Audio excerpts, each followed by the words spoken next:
All right, you're on. Behavioral and cognitive therapies with Amanda, Bryan, and myself.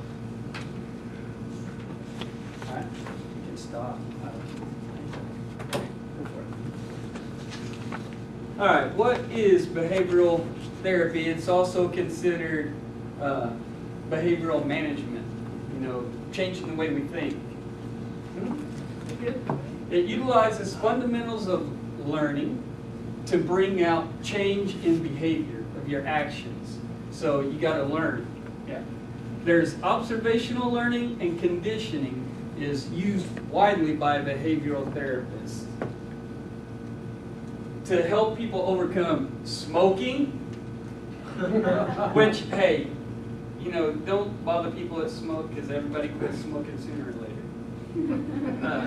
Overeating, or that something's out there to get me and it's harmless stimuli that's, you know, the spider's not going to really bother you unless it's a brown recluse. Or black, it's not moving. It's not moving. Sorry. What did you do? I didn't do anything. There you go.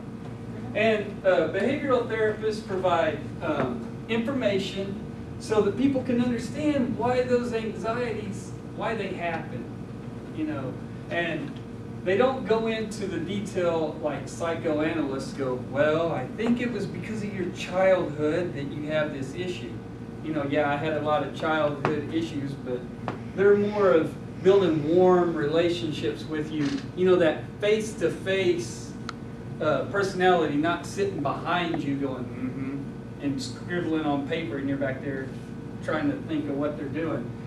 But they want it to be effective. Behavior is on experimenting with proven results. They got to know, all right, you know, I'm going to be warm and friendly, but we got to have a system here. It's got to matter. It's got to have results. They're frequently used techniques, yeah, you're right, of reducing fear and getting rid of those phobias. What are you afraid of? Snakes. People are usually afraid of snakes and stuff like that. But what you can do is look at Joseph Volpe. He was a South African psychiatrist. Talk about ethnic diversity there. A white guy ruling a predominantly black country and trying to tell them what's wrong with them. All right? He was the father of behavioral therapists because an article, Volpe and Desensitization Therapy by Dr. Russ Dewey, what they do is they take these images of what you're afraid of. Are you afraid of the boogeyman? While you're being relaxed in that relaxed state. So, and they just constantly give you those.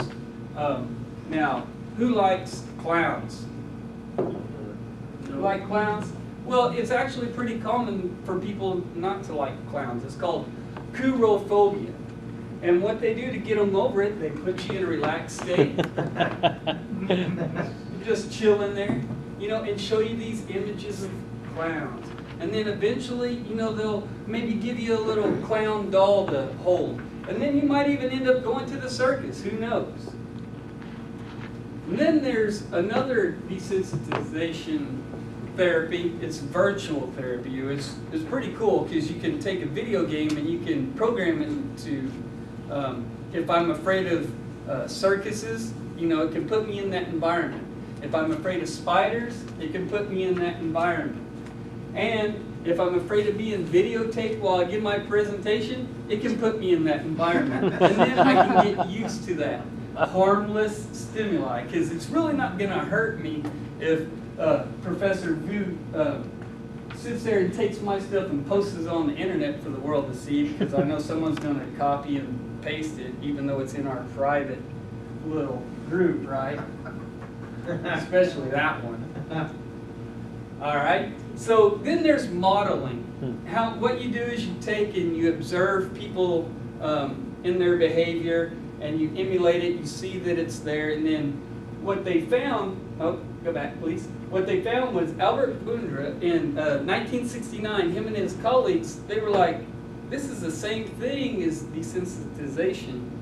But what they do is they sit there and watch them. It's much faster. They watch them and they let them, snakes crawl all over them in one session instead of, because in the relaxation techniques that they taught to get you used to those images, took a long time to get you to get to that point. With this, they did it all in one session.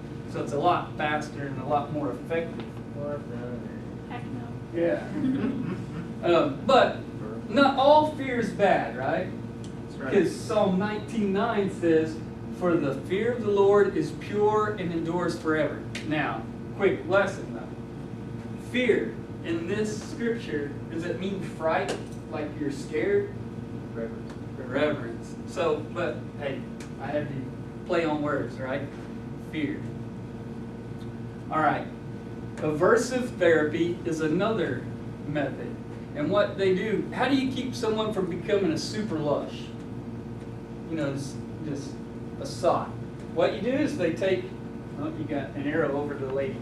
What they do, who's heard of antabuse? Anybody? All right, what it is, it's a drug that they give people with alcoholics that are trying to overcome. And if they drink alcohol while they're on that, they get sick, their face gets all red and flush. Well, that's part of that aversion therapy. And what it does is those drug-induced nausea or vomiting, or they'd shock people.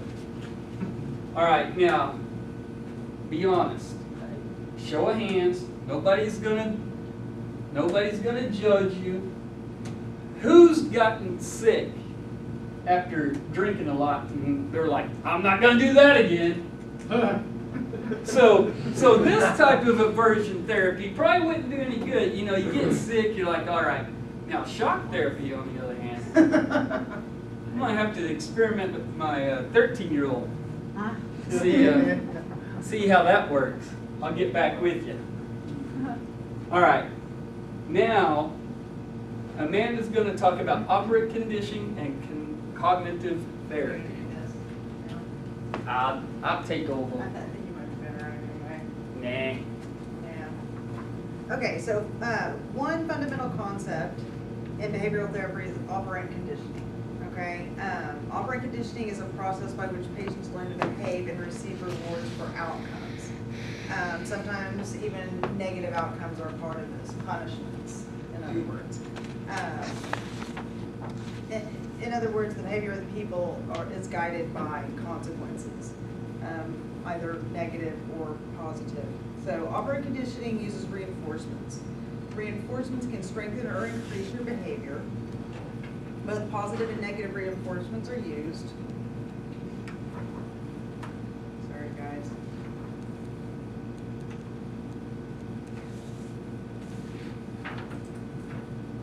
So different types of this therapy is the token economy. And the token economy is one way of therapy where a patient or a client might work to receive a certain type of token, and that could be, you know, kind of any type of form, say a coin, a ticket. Even we did it with our children. We have potty charts. You know, if they go potty, they get a star. You get so many stars, then you can, you know, give it and receive something in return. So essentially, you work for the token, and then you can just kind of spend the token. So that's one sort of positive reinforcement that they use. Another form of this therapy is successive approximations. And that's just a method just to help build good habits. You gradually train yourself and mold yourself to whatever outcome you want. So if you want, I forgot it. Sorry. So say, for instance, if you want to learn, you know, to study longer, you might start in increments, and that's the example that the book uses. Squats is one thing that we've been working on. You know, I've started 25 squats. I'm going to work up to 50 squats and so on. You know? That's successive approximation. Social skills training is another operant conditioning method to help decrease social anxiety. A professor talked about that earlier in the evening, where he said, you know, there was a very shy man, I don't recall the therapist that he referred to, and he went out and asked 30 women out, made himself do that. Alice. So, it also was, you know, self-monitoring and coaching, you know, kind of talking yourself up. You can also do this in a controlled environment with like you guys. I don't like doing what I'm doing right now. I don't like talking in front of people. I don't like presenting myself, and I certainly don't like attention. But I'm up here doing it in a controlled environment. So I guess I'm doing some social skills training at this very moment in time. Biofeedback training, or BFT, is yet another method used by therapists. What biofeedback is just gaining greater awareness or control of various bodily functions, paying attention to your heartbeat. Jimmy said today when I walked in class, a professor said I didn't submit my paper, that he could hear my heart beating a couple of chairs over. So I guess in the future I can, you know, calm my anxiety, try to pay attention to my heartbeat and respond differently. So, but anyway, also they attach, you know, patients to different devices so that they become more aware of this. And now Bryan is going to talk to us about the different kinds of cognitive therapies. Yeah, cognitive therapies are therapies that focus on change of beliefs, attitudes, or automatic ways of thinking of how people perceive their problems or issues. It was first practiced by a psychiatrist named Aaron Beck. Now, Beck started out actually as a psychoanalyst, but he got very frustrated because of the lengthy process that it took in the analysis, and that he was also frustrated by their reluctance to offer advice to the client. So he didn't like this because he personally had gone through some things. He had overcome his fear of blood by helping to assist in operations, and he had also argued himself out of his fear of driving through tunnels. And so his methods involved arguing clients through their beliefs that were making them miserable and exposing them to situations that they would normally avoid because of their irrational fears. So his methods that he used, he made the patients aware of cognitive distortions or errors that people have. And the first one of those are that clients selectively perceive the world as a harmful place, despite of the evidence to the contrary. Okay? The second one are clients overgeneralize on the basis of a few examples. You know, so I can say, Jimmy doesn't like me, so no one likes me. I'm overgeneralizing because of one person's opinion of me. So I take that small example. The third one was clients magnify the importance of negative events. They blow it out of proportion. Any of you ever heard making a mountain out of a molehill? Right. That's what a lot of people tend to do. They can make something humongous out of something that's very small, very insignificant, but they can blow it way out of proportion. And then the fourth one was that clients look at the world in black and white instead of shades of gray. Now the second cognitive therapy is referred to as REBT, which is Rational Emotive Behavior Therapy. And this was practiced by Albert Ellis, the professor was speaking of earlier. And he pointed out our beliefs about events. He said that this therapy pointed out the beliefs about events, not just the events themselves, affect our actions or our responses to them. So it's what I think about the event that's also going to affect the way I react. So if I think that, you know, I'm not going to get a good grade on the paper that I'm turning in tonight, then I may come to class with some anxiety because I don't think that it's going to be good, and yet I typically don't make bad grades, but I could, you know, think that way. He also believed that many of us harbor irrational beliefs that give rise to problems or magnify their impact. So he urged the clients that they need to go out and search out, look in, and find those irrational beliefs. And then he showed the clients that how to take those beliefs that lead to misery and to challenge them and to change them. So he was real big on change. Not just that, that there's an irrational belief there, but he wanted to affect change in their life. And so he did so by asking questions such as, where is it written that you must? So I could ask, where is it written that you must be accepted by everybody to feel good about yourself? Because you're never going to be accepted by everybody. Okay? And then he also asked the question, what evidence do you have that? What evidence do you have that that clown that Jimmy talked about earlier is going to harm you if you go to the circus? You probably don't have any real evidence that the clown's going to come attack you. But yet people have that phobia or that fear, and it's irrational fear because there's really no evidence to that fear. And so he always promoted behavioral changes that would cement the cognitive changes. And when I got to thinking about this, it made me think about Romans chapter 12. In verse 2 it says, and be not conformed to this world, but be transformed by the renewing of your mind. Also Psalms 23:7 says that a man thinketh in his heart, so is he. So as born again Christians, there should be new thoughts.